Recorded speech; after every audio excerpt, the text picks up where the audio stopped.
ଅଖିଳ ମୋହନ ପଟ୍ଟନାୟକଙ୍କର ଚନ୍ଦ୍ରର ଅଭିଶାପ।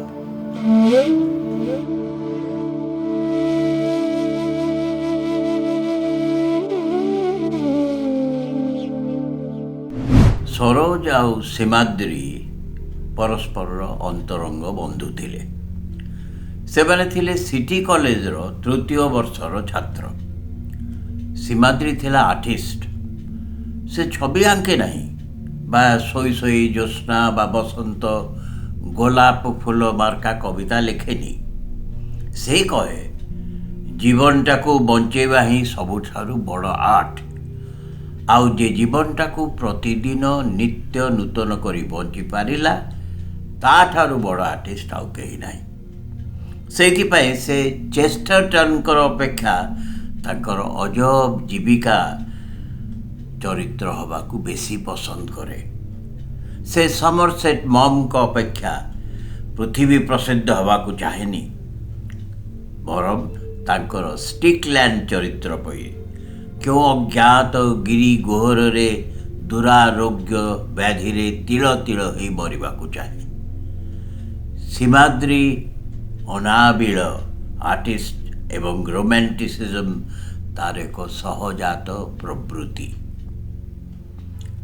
କିନ୍ତୁ ସରୋଜ ପୁରାପୁରି ସିନିକ୍। ଦୁନିଆଟାରେ ଯେ କିଛି ଗୋଟାଏ ହେବ ବା ମଣିଷ ଜୀବନ ନେଇ ଯେ ପ୍ରକୃତିରେ କିଛି ଗୋଟାଏ ଲାଭଜନକ ଜିନିଷ କରାଯାଇପାରିବ ଏ କଥା ସେ ଆଦୌ ବିଶ୍ୱାସ କରେ ନାହିଁ। ସେ ଯଥାର୍ଥରେ ସୀମାଦ୍ରିର କାଉଣ୍ଟର ପାର୍ଟ। ଆଉ ସେଇଥିପାଇଁ ବୋଧେ ସେମାନେ ପରସ୍ପରର ଏତେ ନିକଟ ସ୍ତରକୁ ଆସିପାରିଥିଲେ। ସହରର କୋଳାହଳ ସେମାନଙ୍କୁ ବିଶେଷ ଆକୃଷ୍ଟ କରିପାରେ ନାହିଁ। ପ୍ରତିଦିନ ସନ୍ଧ୍ୟାରେ ଦୁଇ ବନ୍ଧୁ ବୁଲିବାକୁ ଯାଆନ୍ତି କେନାଲ ଆଡ଼େ। ସହରର ଉପକଣ୍ଠରେ ଏହି କେନାଲଟି କିଛି ବାଟ ବହିଯାଇ ହଠାତ୍ ମୋଡ଼ ଭାଙ୍ଗି କୁଆଡ଼େ ଅଦୃଶ୍ୟ ହୋଇଯାଏ। ପ୍ରତିଦିନ ବୁଲି ଯାଇ ଯାଇ ସେମାନେ ସେଠି ଗୋଟାଏ ନିର୍ଦ୍ଦିଷ୍ଟ ସ୍ଥାନର ଆବିଷ୍କାର କରିଛନ୍ତି। ଠିକ୍ ପାଣି କୂଳରେ କିଛି ପରିମିତ ସ୍ଥାନରେ ବାଲି ଜମି ଯାଇଛି,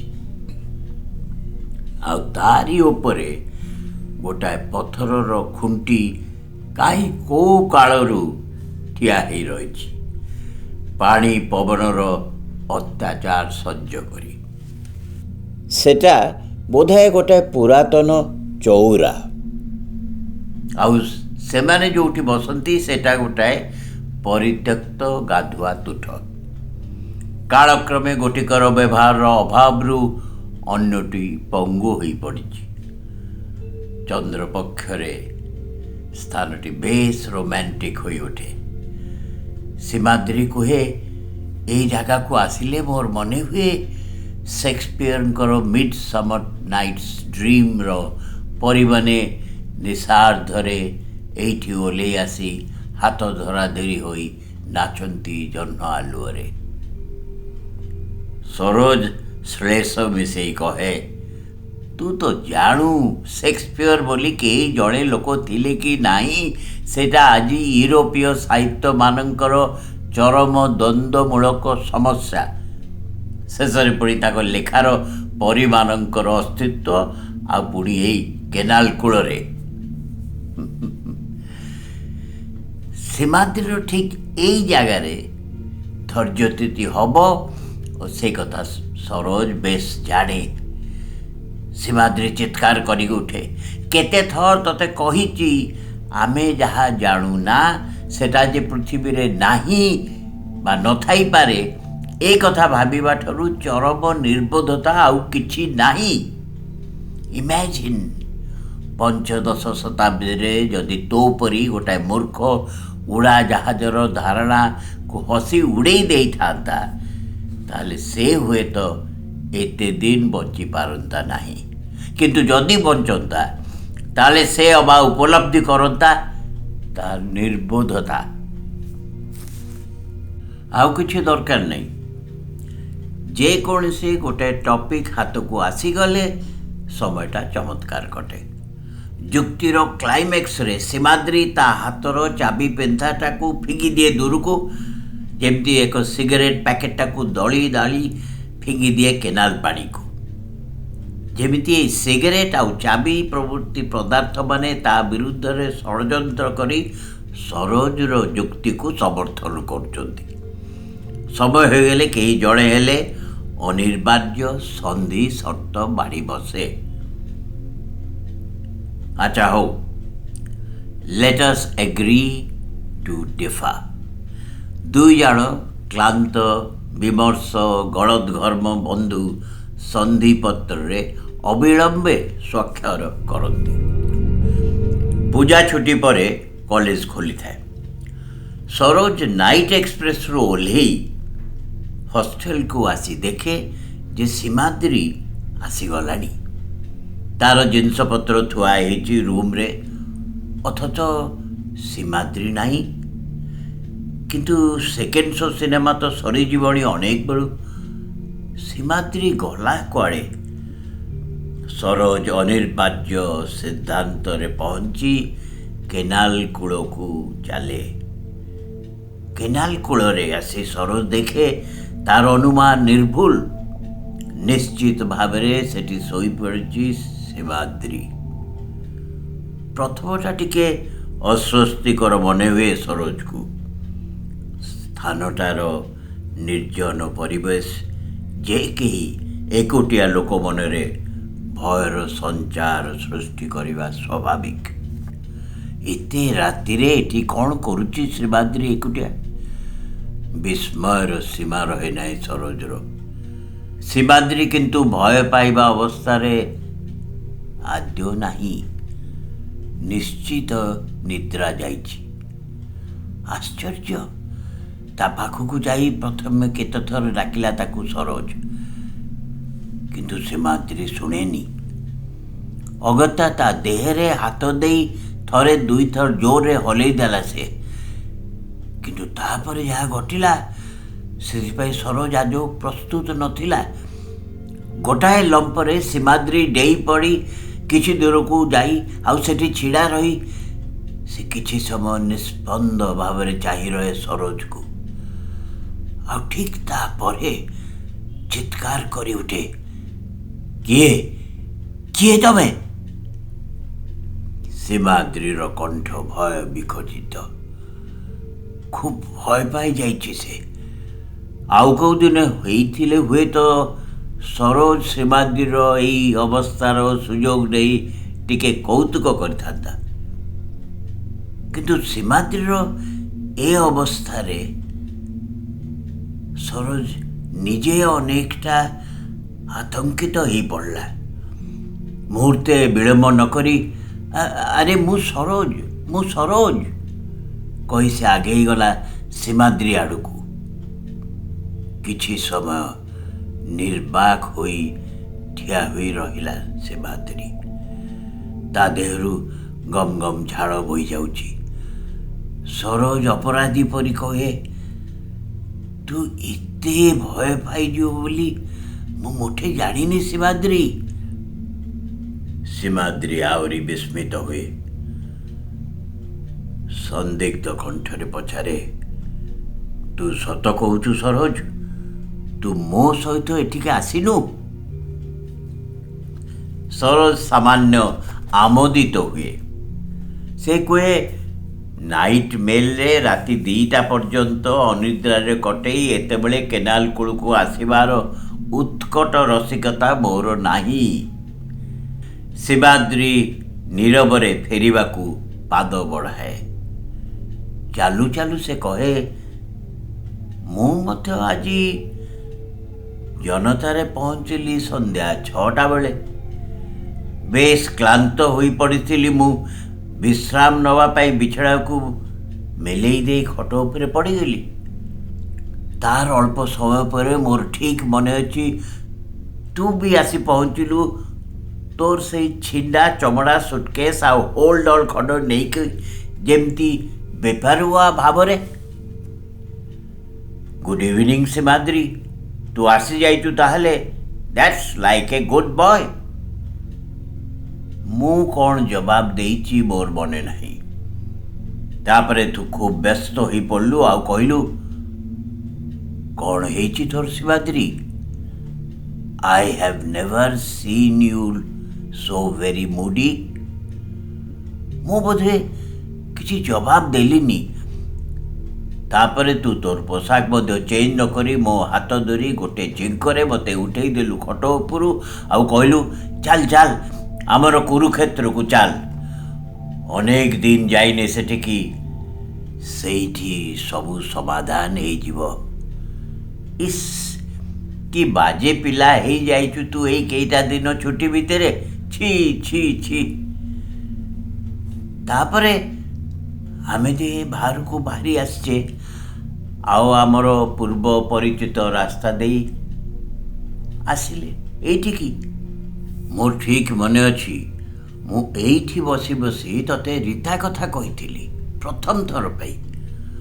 ମୁଁ କେମିତି ରୀତା ପ୍ରତି ଅତ୍ୟନ୍ତ ଅସହାୟ ଭାବରେ ଆକୃଷ୍ଟ ହୋଇପଡ଼ିଛି, ଅଥଚ ମୁହଁ ଖୋଲି ତାକୁ ନିବେଦନ କରିବାର ସାହସ ମୋର ନାହିଁ।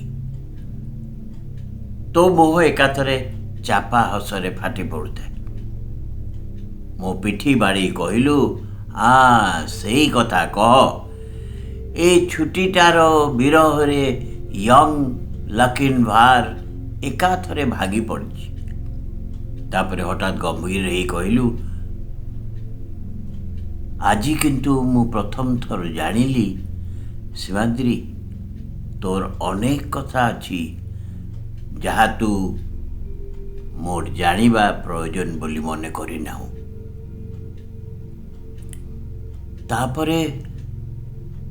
ତାପରେ ମୁଁ ଆଉ କିଛି ମନେ କରିପାରୁନି। ମୁଁ ଜାଣେ ନା ମୁଁ କେତେବେଳେ ଶୋଇପଡ଼ିଛି। ମୁଁ ଧୀରେ ଧୀରେ ଭୁଲି ଯାଇଛି ଆଉ ହଠାତ୍ ନିଜକୁ ଆବିଷ୍କାର କରି ସତରେ ମୁଁ ଭୟ ପାଇ ଯାଇଥିଲି। ସରୋଜ ଚୁପଚାପ ଶୁଣି ଯାଉଥାଏ। ଶେଷରେ କହିଲା, ତୁ ତାହେଲେ କ'ଣ କହିବାକୁ ଚାହୁଁ, ହଷ୍ଟେଲରୁ କେନାଲ କୂଳ ପର୍ଯ୍ୟନ୍ତ ଏଇ ଅଧମାଇଲ ରାସ୍ତା ତୁ ଚାଲି ଚାଲି ଆସିଛୁ ତୋର ଅଜ୍ଞାତରେ, ସମ୍ପୂର୍ଣ୍ଣ ନିର୍ଦ୍ଦିତ ଅବସ୍ଥାରେ? ଶିବାଦ୍ରୀ ଛୋଟ ଟିଏ କହେ, ନୀରବ ହୁଏ। ସରୋଜ କହେ, କିନ୍ତୁ? ଶିବାଦ୍ରୀ କହେ, ଏଠି କିନ୍ତୁର ପ୍ରଶ୍ନ ନାହିଁ ସରୋଜ। ଏଇଟା ଠିକ୍ ସେଇ ଜିନିଷ ଯାହାକୁ ମେଡ଼ିକାଲ ସାଇନ୍ସରେ କହନ୍ତି ସୋମନାବୁଲିଜମ୍, ସ୍ଲିପ୍ ୱାକିଂ।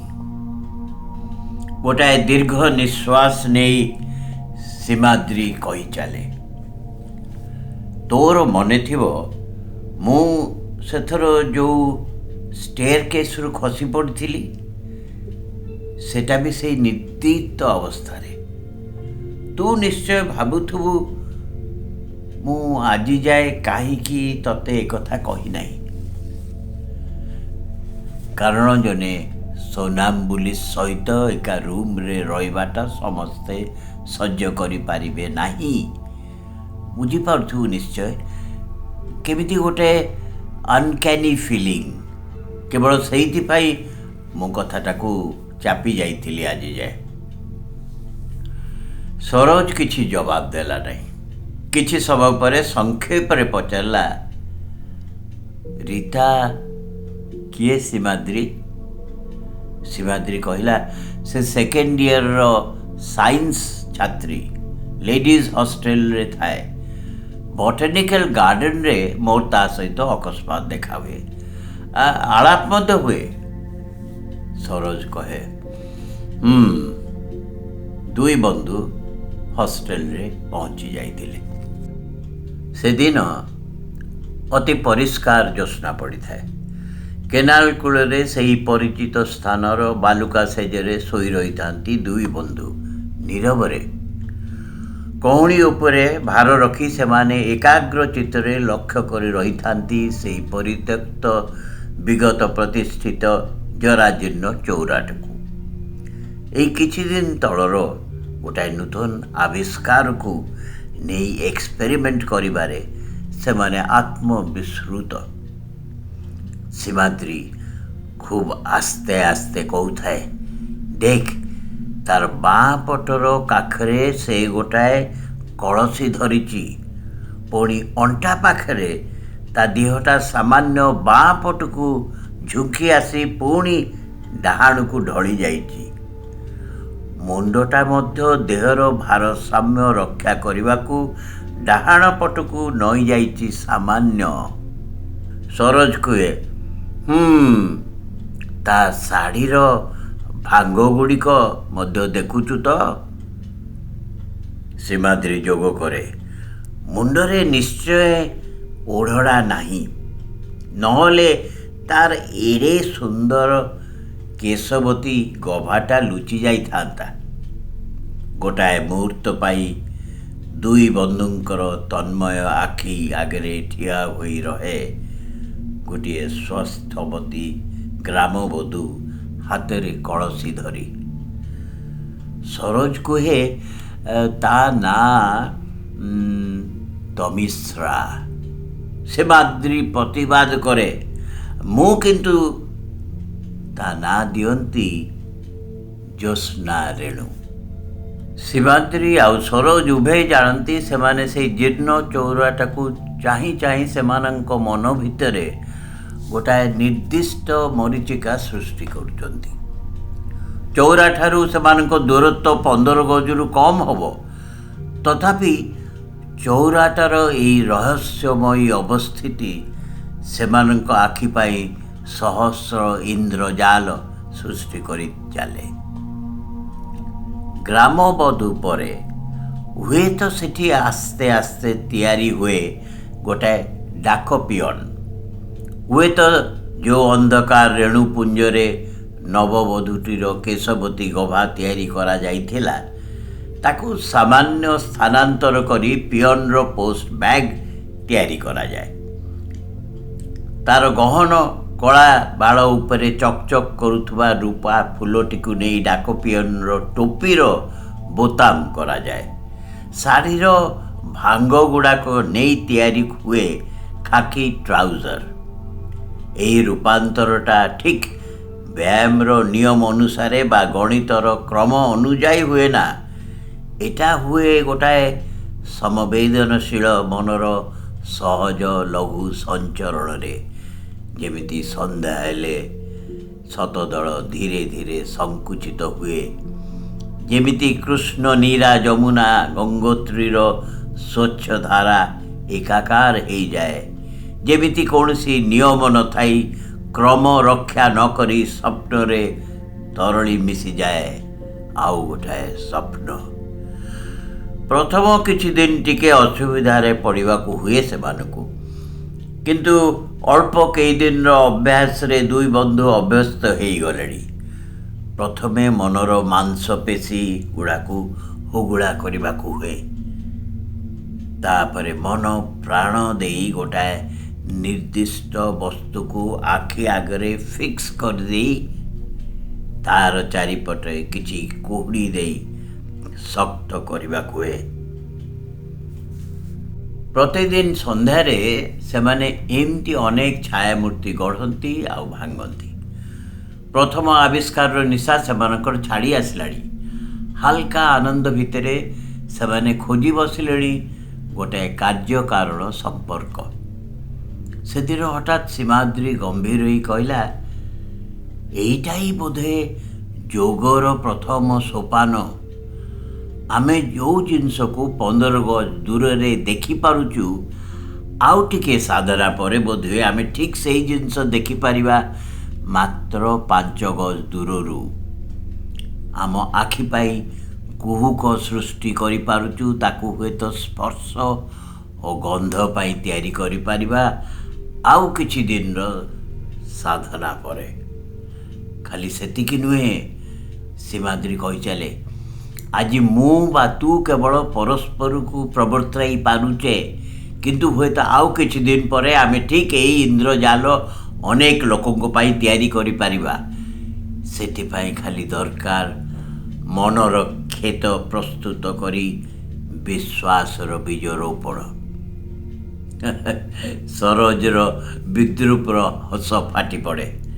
ହଁ, ତା ନୁହେଁ ଆଉ କ'ଣ, आउ टिके साधना कले हुए तो ये गोटे विराट साधारण सभा डाकी आम मैंने प्रमाण करिपारिबा से माने जहाँ देखुचंती ता गोटे भंगा चौरा नुहे सेटा गोटे कोणार्क मंदिरर सद्य आनीत जीवंता लास्यमयी रूपसी बुझिलु सीमाद्री कांके कांके हॉस्पिटल। दुई बंधु हॉस्टेल को फेरी आसती। सरोज बिछड़े पड़ी रही घुंगुड़ी मारे आ सीमाद्री बिछड़ा पर इतस्तत हुए। तार मन भितर गोटाए मात्र बासना उंकी मारे। तार भारी इच्छा हुए जाई देखा से माने आसीबा परे से चौराटा हुए तो बसी पड़ी दीर्घ निश्वास नहीं से मानकु अभिशाप दौथुबो। सेथिपाई ताकु बहुरूपी साजिबाकु पड़ुची मुहूर्त को मुहूर्त किंबा हुए तो से भी सोई रहिथिबो सरोज परी अचेत निधरे। अद्भुत कौतूहल सीमाद्रीर। से जदि जाई कौनसी गोटाए असर्थक मुहूर्त छू दे पारंता से चौराटा को ताहले हठात गोटे गुण छिंदा धनु परी हुए तो से चमकी उठी पड़ी ठिया ही पड़ता उठंता चौरार पोशाक पुंदी पुणी थरे नहले से हुए तो आईमा कहानीर खोड़पा पड़ी जाइथिबा रूपसी बेंगवती कन्या परी विकल होई कहंता हा हा हा कौन कल मते छुई देल तबे मु आउ रही पारु नाही एठी। तापरे हुए तो से तार दुई शुभ्र डेड़ा मिली उड़ी जाता सापमुक्त किन्नरी बड़ी तार आलोकरे आकाश को दुई भाग करी तार दिन संध्यारे से सरोज को आनी ए अविश्वास्य सत्यर उपलब्धि कराई पारंता हुए तो। सीमाद्रीर आखिरे निद आसेना। संशयर चिर अमीमांसित दोली रे बसी से झुलुची आउ झुलुची क्लांति आउ अवसाद रे से भाभी पारे ना बेसी तार आखिपता लगी आसे धीरे धीरे ये सत्य को बोधुए तर्क दे उपलब्धि करी हुए ना आचंबित भावरे हुए तो ये सत्य आसी धरा दिए अकस्मात सीमाद्री सोई पड़े। सरोज खूब बुद्धिमान सेइथिपाई तार बुद्धि और चिंता शक्तिर परिधि बाहरे से कौन से विषय थाई पारे ता से मानिबा को आद्य प्रस्तुत नुहे। बिंदु बिंदु करी विश्वास संचय करी सीमाद्री जेतेबेले विश्वासर गोटाए क्षुद्र स्तूप तैयारी करे आउ तार समय को कृपण परि उपभोग करे सेतेबेले सरोज ठीक तार दुर्बल बिंदुटी आघात करे आउ आखि आगे देखई दिए जे सीमाद्री समग्र संचय गोटे क्षुद्र मौलिक भ्रम उपरे प्रतिष्ठित किंतु जे पर्यंत सीमाद्री गोटे किसी हाथ में न पाई से पर्यंत से कौन से मते सरोज को बुझे दे पारु नाही जे तार बुद्धिर परिधि अत्यंत क्षुद्र आउ से क्षुद्र परिधि को आउरी सीमित कर देइछि तार अहंकार आउ युक्तिर कोहुड़ी। आजिकाली सरोज को सांगेरे न नहीं सीमाद्री एकुटिया केनाल कूल को जाए। प्रतिदिन से निर्दिष्ट स्थान रे सोई रही से अनेक मूर्ति गढ़े आउ भागे सेठी बसी बसी मन को मन निज सहित कौन कथबार्ता करे से स्थानटा जेपरी सीमाद्रीर लैबोरेटरी से कौन से निर्दिष्ट तथ्य आविष्कार करने पूर्व आउ किए आसी ता एक्सपेरिमेंट रे बाधा दौ ता से चाहे ना से आउ तार ऑब्जेक्ट भितरे आउ कहार अवस्थिति एका बळे असह्य तार मनटा भी या भितर पोषा बानी गलाड़ी।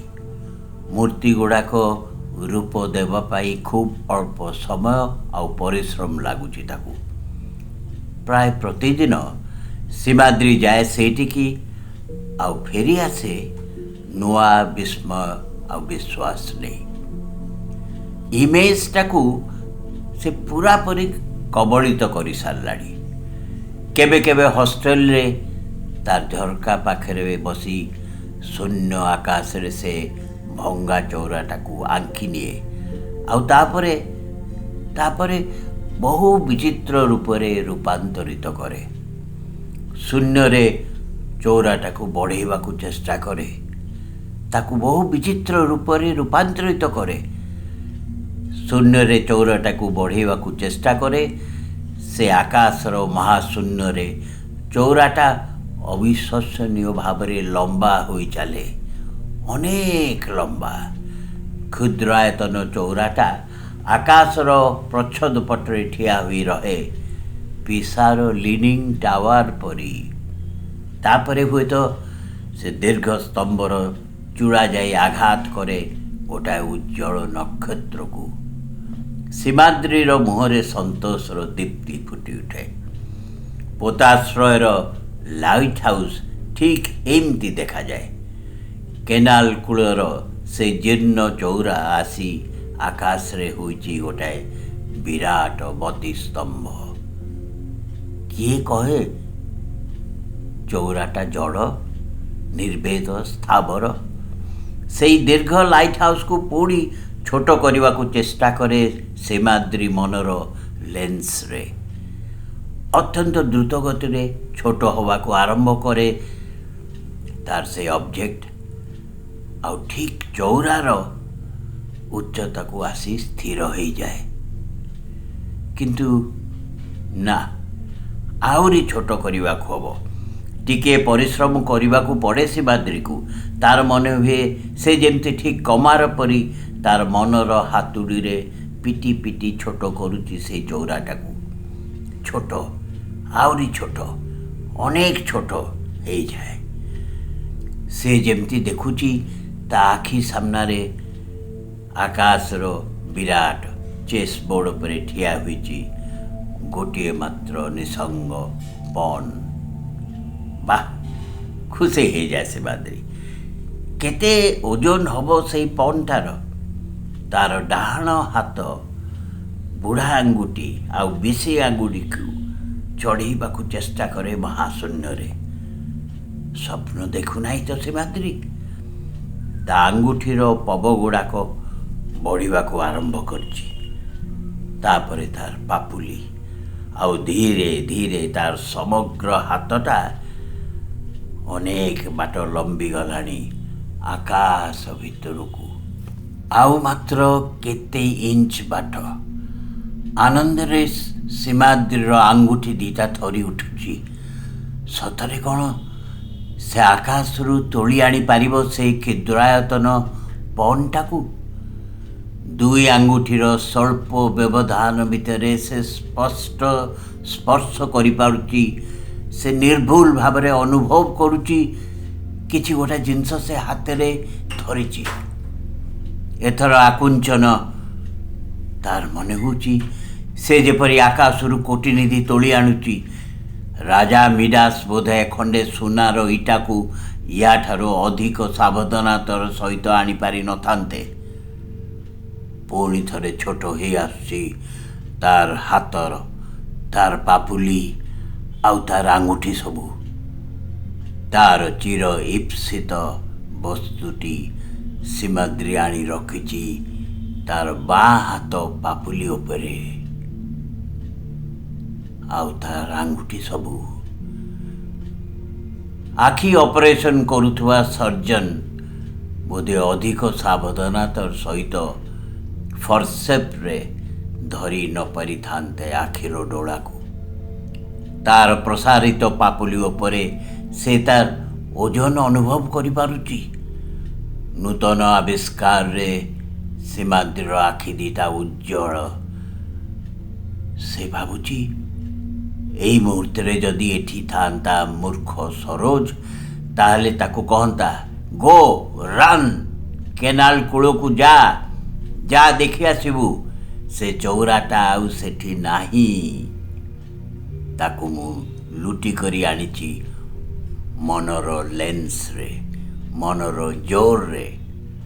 ଆଉ ସେ ଯେତେବେଳେ କେନାଲ କୂଳରୁ ବିସ୍ମିତ ହୋଇ ଫେରି ଆସନ୍ତା, ସେତେବେଳେ ସେ ତା ଆଖି ଆଗରେ ଆସ୍ତେ ଆସ୍ତେ ବାଁ ହାତର ବଦ୍ଧ ମୁଷ୍ଟି ଖୋଲି ଦେଖେଇ ଦିଅନ୍ତା ତାର ଏଇ କ୍ଷୁଦ୍ର ଚଉରାର ସଂସ୍କରଣଟିକୁ। ଅନେକ ରାତି ହେଲାଣି। ଦେଖିଲେ ଜଣାଯାଏ ସୀମାଦ୍ରି ଶୋଇ ରହିଛି ନିଘୋଡ଼ ନିଦରେ। କିନ୍ତୁ ସୀମାଦ୍ରି ତାର ମୁଦ୍ରିତ ଆଖି ଆଗରେ ସ୍ପଷ୍ଟ ଦେଖିପାରୁଛି କେନାଲ କୂଳର ସେଇ ଚଉରାଟାକୁ। ସେ ଚଉରାଟା ଆଉ ସ୍ଥାଣୁ ନୁହେଁ। ସୀମାଦ୍ରିର ମନର ରଶ୍ମି ନେଇ ସେ ଯେପରି ସ୍ନାୟୁ ସବୁ ବଞ୍ଚି ଉଠିଲେଣି, ରୁଗ୍ଣ ମାଂସପେଶୀ ସବୁ ଜୀବନ୍ତ ହେଇ ଉଠିଲେଣି। ପବନ କହୁଛି ବୋଧେ, ଆଉ ସେ ପବନରେ ପଥରର ଚଉରାଟା ଦୋଳି ଖେଳୁଛି। ଥରେ ଥରେ ଗୋଟାଏ ଝାଙ୍କ ପବନରେ ଚଉରାଟା ଏକାଥରକେ ନଇଁ ଯାଉଛି ତଳକୁ, ଯେମିତି ସେଇଟା ଗୋଟେ ଚଉଖୁଣ୍ଟିଆ ରବରର ସ୍ତମ୍ଭ। ତାର ମନେ ହେଲା ଯେମିତି ସେଇ ସ୍ତମ୍ଭଟା ଦୋହଲି ଦୋହଲି ନିମନ୍ତ୍ରଣ କରୁଛି ତାକୁ ସେଇଠିକି ଯିବା ପାଇଁ। ବିଛଣାରେ ହଠାତ୍ ସୀମାଦ୍ରି ଉଠି ବସିଲା। ତାକୁ ଏଇ ମୁହୂର୍ତ୍ତରେ ହିଁ ସେଠିକି ଯିବାକୁ ହବ। ରୁମ୍ର ଆଲୁଅ ଦେବାକୁ ମନେ ପଡ଼ିଲାନି ତାର। ସରୋଜ ଅଛି କି ନାହିଁ ସେ ଭ୍ରୁକ୍ଷେପ ବି ନାହିଁ। ହାତ ତାର ମନକୁ ମନ ଉଠିଗଲା ଦରଜାର ବୋଲ୍ଟ ଖୋଲିବାକୁ। ହଷ୍ଟେଲର ଲମ୍ବା ବାରଣ୍ଡାଠାରେ ଏକାବେଳେ ନିର୍ଜନ, ଜଣେ ହେଲେ କେହି ପିଲା ନାହାନ୍ତି। ଗୋଟାଏ ମଳିନ ଆଲୋକର ଆସ୍ତରଣ ତଳେ ଚାଲିଛି ସେ ମନ୍ତ୍ରମୁଗ୍ଧ ପରି। ତାପରେ ଷ୍ଟେୟାରକେସ୍। ନିର୍ଭୁଲ ଭାବରେ ପ୍ରତିଟି ସିଢ଼ିରେ ଓହ୍ଲେଇ ଚାଲିଛି ସୀମାଦ୍ରି। ଆଉ ତା ପରେ ପରେ ମେନ୍ ଗେଟ୍ ଦେଇ ଏକାଥରକେ ବାହାର ରାସ୍ତାକୁ। ରାସ୍ତାଟା ମଧ୍ୟ ଅତ୍ୟନ୍ତ ନିର୍ଜନ। ଟ୍ରେନ୍ର ତୀବ୍ର ହୁଇସିଲ୍ ଷ୍ଟେସନରୁ ଶୁଣାଯାଉଛି ମଝିରେ ମଝିରେ। ଧାଡ଼ି ଧାଡ଼ି ରାସ୍ତା ଲାଇଟ୍ ଗୁଡ଼ାକ ସୀମାଦ୍ରିକୁ ଦେଖାଯାଉଛନ୍ତି ଆକାଶରୁ ତଳକୁ ଓହ୍ଲେଇ ଆସିଥିବା କେତୋଟି ଆଶ୍ଚର୍ଯ୍ୟ ତାରକା ପରି। ତରଳ ରୂପା ପରି ଜହ୍ନ ଆଲୁଅ ବିଞ୍ଚି ହୋଇ ପଡ଼ିଛି। ସେଇ ଜହ୍ନର ଯାଦୁରେ କେନାଲର ପାଣି, ବାଲି, ଗଛ ସବୁ ଯେମିତି ରୂପା ପାଲଟି ଯାଇଛି। ସମସ୍ତ ପରିବେଶକୁ ଆଚ୍ଛନ୍ନ କରି ରଖିଛି ଏକ ଅବ୍ୟକ୍ତ ନିର୍ଜନତା। ଏହି ଅତି ନିର୍ଜନ ପରିବେଶରେ ମନେ ହୁଏ ଯେମିତି ପୃଥିବୀର ପାର୍ଶ୍ୱ ପରିବର୍ତ୍ତନ ମନ୍ଥର ହୋଇ ଆସିଛି ତାର ଅକ୍ଷ ଚାରିପଟେ। ଖୁବ୍ ଆସ୍ତେ ଆସ୍ତେ ପାଦ ପକାଇ ଚାଲିଛି ସୀମାଦ୍ରି। ଟିକେ ଜୋରରେ ଚାଲିଲେ ଯେମିତି ଏହି ଚିର ରହସ୍ୟମୟ ପରିବେଶ କୁହୁକ ନଷ୍ଟ ହୋଇଯିବ। କେତେ ରାତି ହେଲାଣି ଜାଣିବାର ଉପାୟ ନାହିଁ। ଉଜ୍ଜଳ ଚନ୍ଦ୍ର ଆଲୋକର ପ୍ରଚ୍ଛଦ ପଟରେ ଗଛର ସାନ୍ଦ୍ର ଦୀର୍ଘ ଶାଖା ଗୁଡ଼ିକ ଦେଖାଯାଉଛି ଆହୁରି କୃଷ୍ଣକାୟ। ଗଛର ନାଁ ସୀମାଦ୍ରି ଜାଣେ ନା, ତେବେ ଗଛ ଗୁଡ଼ାକର ସ୍ୱତନ୍ତ୍ର ଅଛି। ପ୍ରତ୍ୟେକ ଗଛକୁ ଦେଖିଲେ ମନେ ହୁଏ ଯେମିତି ସେମାନେ କୌଣସି ଆର୍ଟିଷ୍ଟ ହାତର ଅଙ୍କା ଅସମାପ୍ତ ପେଣ୍ଟିଂ। ପାଖରେ ଗାର୍ଲସ ହଷ୍ଟେଲର 2 ତଳ କୋଠା ଦେଖାଯାଉଛି। ତାରି ଭିତରେ ଅନେକ ତରୁଣୀ ନିଦ୍ରା ଯାଇଥିଲେ। ଯେମିତି କୌଣସି ଦୈତ୍ୟର କୁହୁକ ମନ୍ତ୍ରରେ ଅଚେତ ହେଇ ପଡ଼ିଛନ୍ତି ସେମାନେ। ସେଇମାନଙ୍କ ଭିତରେ ଶୋଇ ରହିଛି ରୀତା। କେତେ ଅତ୍ୟାଚାରିତ ତାର ଯୌବନ। ସେ କ'ଣ ଚାହେଁ ନା ଏଇ ଜହ୍ନ ଆଲୁଅରେ ଲୋଟିବାକୁ ଏଇ ଶୀତଳ ବାଲି ସେଜରେ? ସେ କ'ଣ ଅସହାୟ ଭାବରେ ଚାହୁଁନଥିବ ଖସି ପଡ଼ନ୍ତା କି ଏଇ କାନ୍ଥର ଇଟା ଗୁଡ଼ାକ ଏ ମାତାଲ ଜହ୍ନ ଆଲୁଅରେ ବତୁରି ବତୁରି। ମୁହୂର୍ତ୍ତକରେ ସୀମାଦ୍ରୀର ମନ କରୁଣା ଆର୍ଦ୍ର ହୋଇ ଉଠିଲା। ରୀତାକୁ କ'ଣ ଉଦ୍ଧାର କରିହେବ ଏଇ ଯକ୍ଷପୁରୀରୁ? ହୁଏତ ସମ୍ଭବ। ତାକୁ ଆସିବାକୁ ପଡ଼ିବ ଦିନେ ରାଜପୁତ୍ର ପରି ପାଣିର ସନ୍ଧାନରେ। ତାପରେ ହୁଏତ ଗୋଡ଼ାର ଜିନ୍ ଉପରେ ତାର ଉଶିଷ ରଖିଦେଇ ତାକୁ ଉଠିବାକୁ ପଡ଼ିବ ଲୁହାର ପାଇପ୍ ଧରି ଦୋତାଲା ଉପରକୁ। ତାପରେ ହୁଏତ ସୀମାଦ୍ରୀ ଦୃଷ୍ଟି ଫେରେଇଲା ସେଇ ଜୀର୍ଣ୍ଣ ଚଉରା ଆଡ଼କୁ। ଏଇ ଚଉରାଟାକୁ ଯଦି ସେ କରିପାରନ୍ତା ଆଲ୍ଲାଉଦ୍ଦିନର ସେଇ ଆଶ୍ଚର୍ଯ୍ୟ ଦୀପ ଦୈତ୍ୟ, ତାହେଲେ ହୁଏତ ତାକୁ ସେ ଆଦେଶ କରିପାରନ୍ତା ରୀତାକୁ ଉଦ୍ଧାର କରି ଆଣିବା ପାଇଁ। ଥରେ ମାତ୍ର ଥରକ ପାଇଁ ଯଦି ସେ ଚେତନା ସଞ୍ଚାର କରିପାରନ୍ତା ଏଇ ଜଡ଼ ପ୍ରସ୍ତରିତ ଜୀର୍ଣ୍ଣ ଚଉରାଟା ଦେହରେ। ନିର୍ବିଶେଷ ଦୃଷ୍ଟିରେ ସୀମାଦ୍ରୀ ଚାହିଁ ରହିଛି ସେ ଚଉରାଟାକୁ। ସେ ଆଜି କିଛି ଭାବିବାକୁ ଚାହେଁନା। ଆଜି କେବଳ ସେ ଅପେକ୍ଷା କରି ରହିବ ତାର ନିଜସ୍ୱ କ୍ରମ ପରିବର୍ତ୍ତନକୁ। ପ୍ରଥମେ ତାର ମନେ ହେଲା ସେ ଯେମିତି ଚଉରା ଉପରେ ଅନେକ ଗୁଡ଼ାଏ ଆଲୋକ ଆଉ ଅନ୍ଧାରର ରେଣୁ ଭାସି ବୁଲୁଛନ୍ତି ଅନିଶ୍ଚିତ ଭାବରେ। ତାପରେ ମନେ ହେଲା ଯେପରି ସେ ଭାସମାନ ରେଣୁ ଗୁଡ଼ିକ ଆସ୍ତେ ଆସ୍ତେ ସ୍ଥିର ହୋଇ ଆସୁଛନ୍ତି। ସେମାନେ ରୂପ ପରିଗ୍ରହ କରୁଛନ୍ତି। ଉତ୍ସୃଙ୍ଖଳ ଜ୍ୟୋତ୍ସ୍ନା ଝରୁଛି ଆକାଶରୁ। ଏ ଭରା ଚନ୍ଦ୍ରାଲୋକରେ ମଣିଷମାନେ କୁଆଡ଼େ ପାଗଳ ହେଇଯାଆନ୍ତି। ସୀମାଦ୍ରୀ ଆଉ ପାଗଳ ହେଇଯାଉନି ତ? ତାର ଏଇ ଏକ୍ସପେରିମେଣ୍ଟଟା ଗୋଟାଏ ବିରାଟ ପାଗଳାମି ନୁହେଁ ତ? ଠିକ୍ ବୁଝିପାରୁନି ସେ। ପୁଣି ଥରେ ଚଉରା ଆଡ଼େ ଚାହିଁଲା ସୀମାଦ୍ରୀ। ମୁହୂର୍ତ୍ତକ ପାଇଁ ତାର ମନେ ହେଲା ଯେପରି ସେ ଚଉରାଟା ରୂପାନ୍ତରିତ ହୋଇପାରିଛି ଗୋଟାଏ ମଣିଷ ପ୍ରତିକୃତିରେ। ଗୋଟାଏ ଖାକି ରଙ୍ଗର ଫୁଲ୍ ପ୍ୟାଣ୍ଟ ପିନ୍ଧିଛି ଲୋକଟା। ସରୁ ଅଣ୍ଟାଠାରୁ ଉପରକୁ ଉଠି ଯାଇଛି କ୍ରମ ପ୍ରଶସ୍ତି ଛାତିର ଦୁଇ ସୀମା ଟ୍ରାପିଜିୟମର ବାହୁ ପରି। ବାଁ ଆଖି ଉପରେ ଫେଲ୍ଟ ଟୋପିଟା ନଇଁ ଆସି ମୁହଁଟା ଠିକ୍ ଦେଖାଯାଉନାହିଁ। ସୀମାଦ୍ରୀ ଆସ୍ତେ ଆସ୍ତେ ଆଗେଇବାକୁ ଚେଷ୍ଟା କଲା ସେ ଲୋକ ଆଡ଼କୁ। ସେ ଯେମିତି ଯାଉଛି ଗୋଟାଏ ଅଶରୀର ସହିତ ପରିଚୟ କରିବାକୁ। କିନ୍ତୁ ତଥାପି ସେ ଲୋକଟା ଠିଆ ହେଇ ରହେ ଅବିଚଳିତ ହୋଇ। ନିକଟକୁ, ଖୁବ୍ ନିକଟକୁ ଆସିଲାଣି ସୀମାଦ୍ରୀ। ସୀମାଦ୍ରୀର ନିଶ୍ୱାସ ବୋଧେ ବାଜୁଛି ସେ ଲୋକଟା ଉପରେ। କିନ୍ତୁ ସେ ଲୋକଟାର କୌଣସି ପରିବର୍ତ୍ତନ ହୁଏ ନା। ଆଖିରେ ଅବିଶ୍ୱାସୀୟ ବିସ୍ମୟ ନେଇ ଚାହିଁ ରହେ ସୀମାଦ୍ରୀ ସେ ଲୋକଟାକୁ। ଆଗରୁ କେଉଁଠି ଦେଖିଛି ବୋଲି ମନେ ହୁଏ ତାର, କିନ୍ତୁ ଭୁଲି ଯାଉଛି ସୀମାଦ୍ରୀ। ନିଶ୍ୱାସର ମୃଦୁ ଶବ୍ଦ ପରି କଥା ଗୁଡ଼ାକ ମିଳେଇଗଲା ପବନରେ।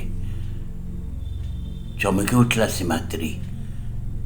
ନିର୍ଜନ ପରିବେଶ ଭିତରେ ଏଇ ସାମାନ୍ୟ କେଇ ପଦ କଥା ଅତି ବେଖାପ ଲାଗିଲା କାନକୁ। କିଏ କଥା କହିଲା? ସେ ନିଜେ ନା ତା ସାମ୍ନାରେ ଠିଆ ହେଇଥିବା ଏଇ ଅଶରୀର ଯୁବକ? ଠିକ୍ ବୁଝିପାରୁନି ସେ।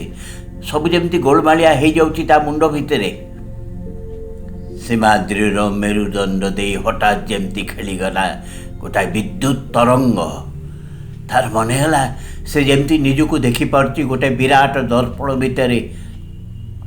ତାର ଏଇ ଅପରିଚିତ ତରୁଣ ହେଇ ଏତେ ସମୟ ଧରି ଠିଆ ହେଇଛି ସେ ନିଜେ। ହଁ, ଠିକ୍ ତ। ନିର୍ଭୁଲ ଭାବରେ ସୀମାଦ୍ରୀ ଠିଆ ହୋଇଛି ତାରି ସାମ୍ନାରେ। କିନ୍ତୁ ଏ କଥା କ'ଣ ସମ୍ଭବ? ଆଜି ଯାଏ ତ କେବଳ ସୀମାଦ୍ରୀ ଏଇ କଥା ତପସ୍ୟା କରି ଆସିଛି। କେତେ ରାତି ସେ କଳ୍ପନା ନ କରିଛି ନିଜକୁ ଉଜ୍ଜୀବିତ କରିବି ଏ ନିର୍ବାକ ଜଡ଼ ପଥର ଦେହରେ। ଆଜି ହୁଏତ ଅକସ୍ମାତ୍ ଆସିଛି ସେଇ ଚିର ଇପ୍ସିତ ମୁହୂର୍ତ୍ତ। ଯେପରି କ୍ଳାନ୍ତ ହୋଇପଡ଼ୁଛି ସୀମାଦ୍ରି, ଆଉ କିଛି ଭାବିପାରୁନି। ଧୀରେ ଧୀରେ ତା ଅଙ୍ଗ ପ୍ରତ୍ୟଙ୍ଗ ସବୁ ନିର୍ଜୀବ ହୋଇ ଆସୁଛି। ପକ୍ଷାଘାତ ବୋଧହୁଏ ଠିକ୍ ଏହିପରି ଆରମ୍ଭ ହୁଏ। ଅତି ଅସହାୟ ଭାବରେ ସେ ତିଳେ ତିଳେ ପ୍ରସ୍ତରିତ ହେଉଛି, ସେ ଚଳତ ଶକ୍ତି ରହିତ। ସୀମାଦ୍ରିର ପ୍ରସ୍ତର ସମାଧି ସମ୍ପୂର୍ଣ୍ଣ ହୋଇଯାଇଛି। ତାର ଆଖିପତା ମଧ୍ୟ ଚଳେଇବା ଆଉ ସମ୍ଭବ ନୁହେଁ।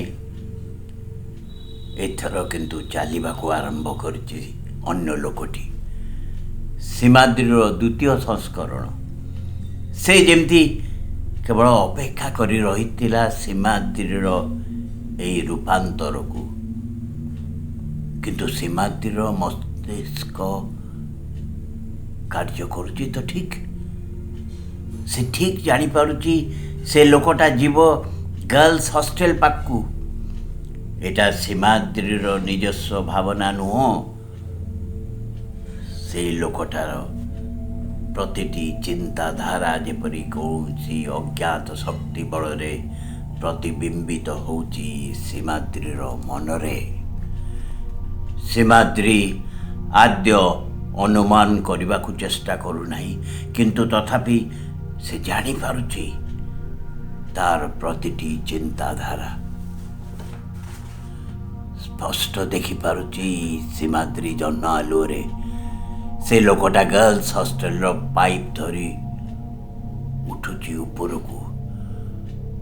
ଖୁବ୍ ପରିଶ୍ରମ କରିବାକୁ ପଡ଼ୁଛି ସେ ଲୋକଟାକୁ ନିଶ୍ଚୟ। ସୀମାଦ୍ରିର ପ୍ରସ୍ତରିତ ଗୋଡ଼ରେ ମାଂସପେଶୀ ଫାଟି ପଡ଼ୁଛି ସେଇ ଲୋକଟାର ଉଠିବାର ଚେଷ୍ଟାରେ। ତାପରେ ସେ ଲୋକଟା ଚାଲୁଛି ଗୋଟେ ନାତି ପ୍ରଶସ୍ତ ପ୍ରାଚୀର ଉପରେ, କୌଣସି ମତେ ନିଜର ଭାରସାମ୍ୟ ରକ୍ଷା କରି। ଆଉ ଠିକ୍ ସେଇ ସ୍ପନ୍ଦନ ଅନୁଭବ କରିପାରୁଛି ସୀମାଦ୍ରି। ସେ ବି ଟଳୁଛି କେତେବେଳେ ବାଁକୁ ତ କେତେବେଳେ ଡାହାଣକୁ। ଏହି ଅପରିହାର୍ଯ୍ୟ ଦୋଳନରେ ଦୋଳାୟିତ ହେଉଛି ସୀମାଦ୍ରି। ତାପରେ ଲୋକଟା ଉଠୁଛି ସନ୍ତର୍ପଣରେ ଗୋଟାଏ ସଂକୀର୍ଣ୍ଣ ପାରାପିଟ ଉପରକୁ। କାନ୍ଥରେ ପିଠି ଘଷି ଚାଲୁଛି ଲୋକଟା। ସେ ନିଶ୍ଚୟ ଯାଉଛି ରୀତାର ରୁମ୍ର ଝରକା ପାଖକୁ। କିନ୍ତୁ ତାକୁ ଆହୁରି ଅନେକ ଦୂର ଯିବାକୁ ପଡ଼ିବ ସେ ସଂକୀର୍ଣ୍ଣ ପଥ ଦେଇ। ସୀମାଦ୍ରିର ପାଦ ତଳୁ ଯେମିତି ଗୁଡ଼ାଏ ମାଟି ଖସିଗଲା। ହଠାତ୍ ତା ପାଦ ତଳେ ଖାଲି ରହିଛି ଗୋଟେ ଅପ୍ରଶସ୍ତ ମାଟିର ହିଡ଼। ସୀମାଦ୍ରିର ଭାରସାମ୍ୟ ମଧ୍ୟ ଆନ୍ଦୋଳିତ ହେବାକୁ ଆରମ୍ଭ କରିଛି। କି ଆଶ୍ଚର୍ଯ୍ୟ ଭାବରେ ସେ ଲୋକଟାର ପ୍ରତିଟି ବିଷୟ ସୀମାଦ୍ରିକୁ ପ୍ରଭାବିତ କରୁଛି। ନା, ସୀମାଦ୍ରି ପକ୍ଷରେ ଆଉ ଠିଆ ରହିବା ସମ୍ଭବ ନୁହେଁ ବୋଧେ। ସେ ପ୍ରାୟ ପଡ଼ି ଯାଉ ଯାଉ ରହିଗଲା ଥରେ। କିନ୍ତୁ ଏଇ କେତୋଟି ମୁହୂର୍ତ୍ତ ଅତ୍ୟନ୍ତ ଅନିଶ୍ଚିତ। କିଛି କୁହାଯାଏ ନା। ହଠାତ୍ ଶୂନ୍ୟକୁ ଝୁଙ୍କି ପଡ଼ିଲା ସୀମାଦ୍ରି। ଏଥର ଆଉ କିଛି ପ୍ରତିବନ୍ଧକ ନାହିଁ। ସାମ୍ନାର ଶୂନ୍ୟତା ଭିତରକୁ ଓଜାଡ଼ି ହୋଇ ପଡ଼ିଲା ସୀମାଦ୍ରି, ଖଣ୍ଡେ ଶୁଖିଲା କାଠ ଘର ପରି। ଠିକ୍ ତାପରେ ସୀମାଦ୍ରିର ଚେତନା ଶକ୍ତି ଲୋପ ପାଇଯାଇଛି। ଗାର୍ଲସ୍ ହଷ୍ଟେଲ ପଡ଼ିଆରେ ଅନେକ ଲୋକଙ୍କ ଭିଡ଼ ଜମିଛି। ସୀମାଦ୍ରି ଛାତ ଉପରୁ ପଡ଼ିଯାଇଛି ଅସତର୍କ ଭାବରେ। ସରୋଜ ବି ସେଠିକି ଆସିଛି। ସୀମାଦ୍ରିର ମୁଣ୍ଡର ଖପୁରିଟା ଛେଚି ହେଇଯାଇଛି। ମୁହଁଟା କିପରି ବିକୃତ ଦେଖାଯାଉଛି। ତାର ପିନ୍ଧିବା ଲୁଗା ଛାଡ଼ିଦେଲେ ତାକୁ ସୀମାଦ୍ରି ବୋଲି ଚିହ୍ନିବା ସମ୍ଭବ ନୁହେଁ। ପୋଲିସ ଅନୁସନ୍ଧାନ କରୁଛି। ସରୋଜ ଏହି ଦୁର୍ଘଟଣା ସମ୍ପର୍କରେ କୌଣସି ଆଲୋକପାତ କରିପାରିନାହିଁ। ସହରର ସମସ୍ତ ଜନତା ଅବସମ୍ଭାବୀ ଉପସଂହାରରେ ଉପନୀତ ହୋଇ ରାୟ ଦେଇଛନ୍ତି ସୀମାଦ୍ରି କୌଣସି ପ୍ରେମ ଜନିତ ବ୍ୟାପାରରେ ଜଡ଼ିତ ହୋଇପଡ଼ି ହୁଏତ ଦୁର୍ଘଟଣାର ସମ୍ମୁଖୀନ ହୋଇଛି ବା ଆତ୍ମହତ୍ୟା କରିଛି। ସରୋଜ କେବଳ ତାର ଦୁଇ ହାତକୁ ଛାତି ଉପରେ ଛକି ଦେଇ ଚିନ୍ତିତ ଭାବରେ ବୁଲୁଛି ଏପଟରୁ ସେପଟ।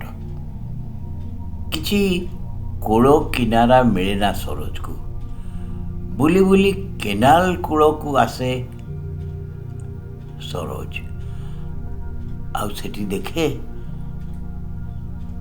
ସେ ଜୀର୍ଣ୍ଣ ଚଉରାଟି ଭାଙ୍ଗି ପଡ଼ିଛି ମୂଳରୁ। ପଡ଼ିବାର ଧକ୍କାରେ କେଇ ଖଣ୍ଡ ଇଟା ଛିଟକି ପଡ଼ିଛି ଦୂରକୁ। ସରୋଜ ବିସ୍ମିତ ହୋଇଛି। କାଲି ରାତିରେ ବର୍ଷା ବା ଝଡ଼ର ବିନ୍ଦୁ ମାତ୍ର ସୂଚନା ନଥିଲା, ତେବେ ଭାଙ୍ଗିଲା କିପରି? ହୁଏତ ସୀମାଦ୍ରି ଶେଷ ପର୍ଯ୍ୟନ୍ତ ଏଇ ପଥର ଖୁଣ୍ଟଟାର ଆତ୍ମା ଭିତରକୁ ପ୍ରବେଶ କରିପାରିଥିଲା। 10 ବର୍ଷ ଅତିକ୍ରାନ୍ତ ହୋଇଯାଇଛି।